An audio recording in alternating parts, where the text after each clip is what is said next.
না জানি মুসলমানের ঘুম কোন দিন ভাঙবে আর কোন দিন উঠে দেখবে যে মুসলমানের উপর এত অন্যায়, এত জুলুম করা হচ্ছে।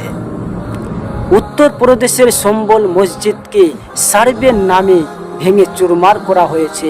সেখানে পুলিশে 4 জন যুবককে গুলি করে শহীদ করেছে। এটা কি অন্যায় নয়? এটা কি জুলুম নয়? না জানি কোন দিন মুসলমান জানতে পারবে যে হ্যাঁ, এটা অন্যায়, এটা জুলুম। এর বিরুদ্ধে আওয়াজ উঠাতে হবে। কারণ এখনো মুসলমান এমনভাবে ঘুমিয়ে রয়েছে, মনে হচ্ছে ভারতের মধ্যে কোনো কিছুই নয়, কোনো কিছুই হয়নি। আপনি ভারতের মিডিয়ার কথা তো ছাড়ুন, তারা তো স্বপ্নেও কল্পনা করতে পারছে না যে ভারতের মধ্যে কোনো কিছু হয়েছে নাকি হয়নি। আজ প্রত্যেকটা মসজিদ সার্ভের নামে এইভাবে হামলা করা হচ্ছে, এইভাবে মুসলমানের উপর জুলুম করা হচ্ছে।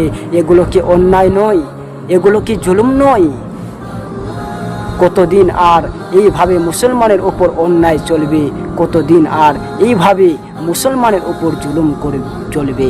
এক না একদিন আল্লাহর পাকরাও সকলকে পড়তে হবে। কারণ আল্লাহ পাক ছাড় দেন, কাউকে ছেড়ে দেন না।